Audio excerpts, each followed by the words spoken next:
Now let's think about levels of need. Yes, people want to buy cupcakes, and we can choose whether or not we want to supply them. But what should we be doing about bigger societal needs? Can we take an entrepreneurial approach to problems like affordable housing, rough sleeping in city centres, healthcare for the elderly, low educational attainment, youth unemployment, or overuse of plastics?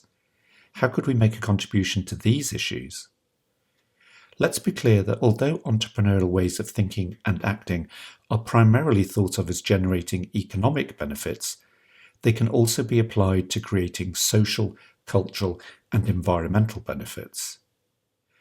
This type of thinking helps to open our eyes to the needs of the most disadvantaged in society.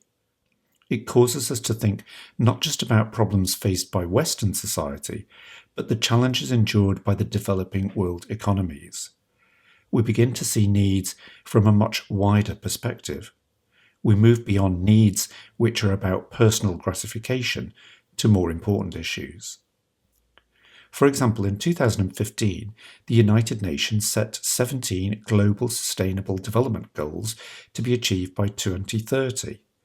They include reducing inequality, quality education, gender equality, sustainable cities and communities, and responsible consumption and production. These really big problems probably cannot be solved by individuals. It requires groups of invested people working together. Nevertheless, individuals can play an important part. One person can make a big difference within their own context. You begin to ask yourself, how do you fit into the overall scheme of things? Ask yourself, how can you make more of a contribution to solving the big societal challenges? How can you help? You may not have all the answers immediately, but you can be beginning to think about it.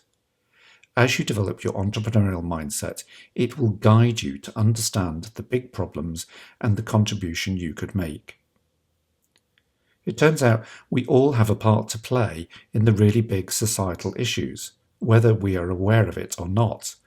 At minimum, we need to ask ourselves, do we make any of these problems worse, even in a small way? Are there changes we could make in our own lives that would make a difference? Is it worth the effort? Perhaps you're somebody who has enjoyed a lot of breaks so far in life, in terms of education and employment, housing and security, personal rewards. How can you use the investment that has been made in you, which you've enjoyed, that's brought you to where you are today, and pay that forward for the greater benefit of society? The entrepreneurial response, when you see a problem or an opportunity, is to take responsibility, take action, and work out how you can make a dazzling contribution. Make a start along that path with the question, how can you play your part in the big issues?